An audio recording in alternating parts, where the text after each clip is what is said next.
নমস্কার, শ্রাবন্তী রান্নাঘরে আপনাদের সকলের স্বাগত। আপনারা সবাই ভালো আছেন তো? আজকে আমার সেই যে বোনের বিয়েতে গেছিলাম, আমার বোন জামাই টামাই সব আসবে। এবার তাদের জন্য আজকে চিকেন বিরিয়ানি খাবো। তারা সবাই চিকেন বিরিয়ানি খেতে চেয়েছে। এবার এখানে আগে ভাজা মশলাটা তৈরি করে নেবো। এখানে আছে বড় এলাচ আছে, জায়ফল আছে, জয়িত্রী আছে, স্টার আছে, তারপর জিরে আছে। এখানে আপনারা সাই জিরা, সাই গোলমরিচও ব্যবহার করবেন। আমি জিরে ব্যবহার করেছি, শুকনো লঙ্কা, সব কিছু শুকনো খোলায় আমি গুঁড়িয়ে নেবো। আর গোটা গরম মশলা, এলাচ, লবঙ্গ, দারুচিনি। কড়াতে আমি কিছু দিচ্ছি না, শুকনো অবস্থা আমি এটাকে এবার গুঁড়িয়ে ভেজে নেব। যে ভালো করে এটা আমি ভেজে নিচ্ছি। এখানে কটায় যে গোটা ধনেও দিয়ে দিলাম, দিয়ে সব ভেজে নিচ্ছি। এই যে আমার ভাজা মশলাটা হয়ে গেছে, ভাজা মশলাটা হালকা ঠান্ডা করে গুঁড়িয়ে নেবে। এখানে রিফাইন তেলটা গরম করে নিয়েছি, দিয়ে আলুগুলো ভেজে নেব। আমি আলুগুলো এরকম গোটা গোটা করে কেটে নিয়েছি, ছোটো মাঝারি সাইজ বলে, আপনারা বড় হলে দুভাগ করে কেটে দেবে। এদিকে এই যে হলুদ দিয়ে দিয়েছি আর লবণ দিয়ে দিয়েছি, দিয়ে আলুটাকে আমি লাল করে ভেজে নেব।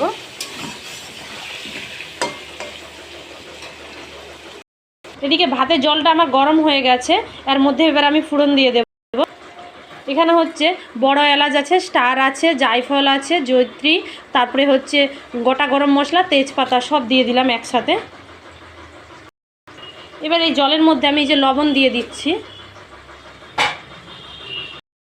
দিয়ে এসে হচ্ছে আমি এখানে এই যে রিফাইন তেল দিয়ে দিলাম, যাতে ভাতের চালটা না জড়িয়ে যায়। এদিকে মশলাটা আমি বেটে নেব। এখানে রসুনের কোয়া, আদা কুচি, পেঁয়াজটা আমি বাটবো না, পেঁয়াজ কোচানাই থাকবে। তারপর হচ্ছে এই যে শুকনো লঙ্কাটা নিয়ে নিয়েছি, আর এদিকে হচ্ছে ধনে জিরে। জানেন আমি না পেঁয়াজের বেরেস্তা আমাদের কেউ খায় না, ব্যবহার করি না, আমাদের ভালো লাগে না। আপনাদের যদি পেঁয়াজের বেরেস্তা খেতে ইচ্ছা হয়, আপনারা কী করবেন, রিফাইন তেলে আমি যখন আলুটা ভাজছিলাম আগে আপনারা পেঁয়াজের বেরেস্তাটা বানিয়ে নেবেন মচমচা করে। পেঁয়াজটা রিফাইন তেলের উপরে ভেজে নেবেন, দেখবে হয়ে যাবে বেরেস্তা। এইগুলো আমি সব দিয়ে সামান্য জল দিয়ে যে ধনে জিরেটাও দিয়ে দিলাম। আর আপনারা যারা গুঁড়ো মশলা দিতে ইচ্ছুক আপনারা গুঁড়ো মশলাও দিবেন। এবার শুকনো লঙ্কা দিয়ে দিলাম। এবারে এগুলো আমি ভালো করে জল দিয়ে পেস্ট করে নেব। এবার হচ্ছে আমি এই যে জল দিয়ে এটাকে এবার পেস্ট করে নেব। আপনারা আপনাদের পরিমাণ মতো বুঝে জল দেবেন। আলুটা আমার লাল লাল করে ভাজা হয়ে গেছে, এবার নামিয়ে নেব। সেই আলু ভাজার তেলে আমি সামান্য চিনি দিয়ে দিলাম। এবার এখানে আমি হচ্ছে ঘি, আমি আজকে আমি রিফাইন তেল দিয়েই বিরিয়ানিটা রান্না করি, আমার কাছে রিফাইন তেল দিয়েই ভালো মনে হয়, সেই জন্য আপনারা চাইলে সরষের তেলও দিতে পারেন। এবার এখানে আমি ঘি দিয়ে দিলাম। এদিকে আমি চিকেনটা ম্যারিনেট করে রেখে দিয়েছিলাম। এখানে আছে টক দই, লঙ্কা গুঁড়ি, হলুদ, কাঁচা সরষের তেল আর লবণ দিয়ে ম্যারিনেট করে রাখছিলাম। তেল আর ঘিটা আমার খুব ভালোভাবে গরম হয়ে গিয়েছে। এবার এখানে তেজপাতা, তারপর হচ্ছে গোটা গরম মশলা আছে, শুকনো লঙ্কা আর গোটা জিরে দিয়ে দিলাম। আর হচ্ছে একটু জয়িত্রী দিয়ে দিলাম, দিয়ে এগুলো আমি খুব ভালোভাবে ভেজে নেব। এবার হচ্ছে আমি পেঁয়াজ কুচিগুলো দিয়ে দিচ্ছি।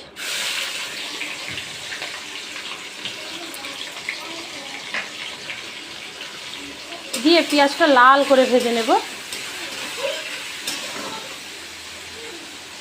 এখানে একটু লবণ দিয়ে দেব। এখানে একটু লবণ আর হলুদ দিয়েছি, হলুদটা দেওয়ার কারণ কালার আসবে পেঁয়াজটা, লবণটা দিলে পেঁয়াজটা তাড়াতাড়ি জ্বরে যাবে।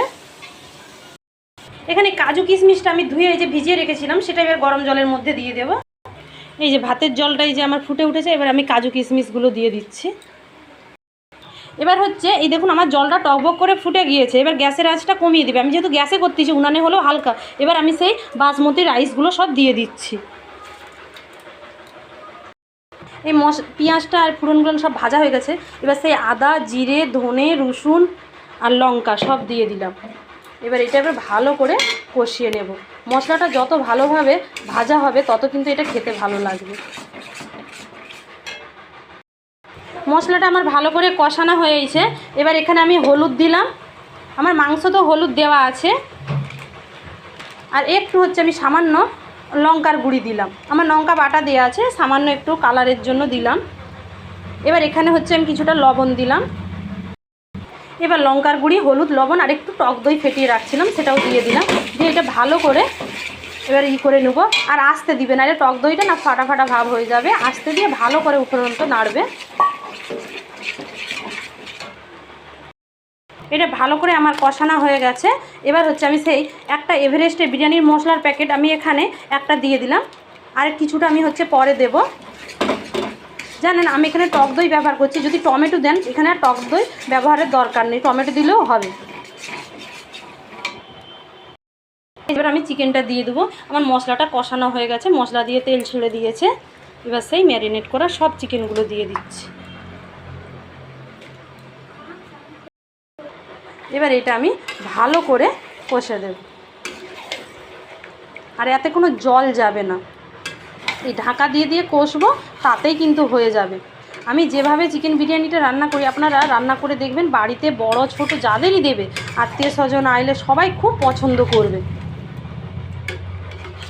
দিয়ে ভালো করে এটাকে আমি কষিয়ে নিচ্ছি। এটা কিছুক্ষণ কষানোর পর এবার এটাকে আমি ঢাকা দিয়ে দিচ্ছি। এই যে ঢাকা খুলে এবার চিকেনটা দিয়ে যে জল বেরিয়ে গেছে, এই চিকেনটার এই জলটা দিয়েই চিকেনটা পুরো কষা হয়ে যাবে। দিয়ে আমি ভালো করে মাঝে মাঝে ঢাকা খুলে নেড়ে নেবে ভালো করে কষিয়ে নিচ্ছি। মাংসটা আমার অনেকক্ষণ কষানো হয়ে গেছে। এবার সেই ভেজে রাখা আমি আলুগুলোও দিয়ে দিচ্ছি এর সাথে, তাহলে আলুগুলোও স্বাদ লাগবে। আর আপনারা কেউ যদি চিকেন বিরিয়ানিতে ডিম দিতে চান তাহলে ডিমটা ভেজেও এখানে দিয়ে আস্তে আস্তে কষবে, তাও খেতে ভালো লাগবে। কিন্তু আমি সত্যি বলতে মাংস ডিম একসাথে তো কখনো খাই না, সেই জন্য আমি শুধু মাংসটাই দিয়ে করতেছি। এবার সেই দুধটা মেরে রেখেছিলাম, এখানে আমি 500 দুধ মেরে এইটুকু করেছি। এবার সেই দুধের মধ্যে আমি গোলাপ জল আর কেওড়া জল দিয়ে দিলাম। আমি ভাতের মধ্যে একটু দেবো, আমার খেয়াল নেই, তাই এখানে দিয়ে দিচ্ছি। ওখানেও দিলে হবে, ওখানে না দিলেও হবে।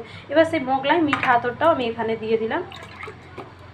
গোলাপ জল কেওড়া জলটা একটু পরিমাণ বুঝে দিবে। আমার চিকেনটা খুব সুন্দরভাবে হয়ে গেছে। এবার যে ঘরে গুঁড়ানো যে মশলাটা, জায়ফল, জয়িত্রী, গোটা গরম মশলা, জিরা, শুকনো লঙ্কা, এলাচ, সেই ঘরে গুঁড়া মশলাটা দিয়ে দিলাম। আর এভারেস্টের বিরিয়ানির মশলা এখানে একটু দিলাম। দিয়ে সেই যে আমি দুধটা, সেই দুধটা এখানে দিয়ে দিলাম। আমি যেভাবে বিরিয়ানিটা রান্না করি আপনারা একবার বানিয়ে দেখবেন, খেতে খুব ভালো লাগে। এদিকে আবার আমার চাটনি হচ্ছে। এবার সেই হাঁড়ির মধ্যে আমি খালি করে দেব, মানে হাঁড়িটাকে পুরো ভাতটা ঢেলে দিয়ে খালি করে নিয়েছি। দিয়ে লাস্টে একটু আমি ঘি ছড়িয়ে দিলাম। ঘিটা দিয়ে দিলে না তোমার ভাতের হাঁড়ির গোটা চারদিক দিয়ে ঘিটা নিয়ে নিবে, তাহলে লাস্টে ভাতের এগুলো চিটাবে না। দিয়ে এখানে আমি কিছুটা রাইস, দেখুন আমার রাইসগুলো কেমন হয়েছে দেখুন, পুরো একবারে ঝরঝরা। আমি যেভাবে রান্না করি আপনারা রান্না করবেন, বাড়ির সবাই খুবই পছন্দ করবে। আর রাইস কিন্তু খারাপ হয়ে গেলে ভাত ভালো লাগবে না, মানে বিরিয়ানিটা দেখুন একটা রাইস কিন্তু গায়ে গায়ে লাগেনি। চারিদিক দিয়ে আমি রাইসটা সাজিয়ে নেব। এবার ওপর দিয়ে একটু ঘি দিয়ে দিব, যারা বেরেস্তা খেতে পছন্দ করে আর উপর দিয়ে দিয়ে বেরেস্তা দিয়ে দিবে। দিয়ে এবার সেই চিকেনগুলো দিয়ে দিচ্ছি, এরকম করে সাজিয়ে নেবে গোটা চারদিক দিয়ে।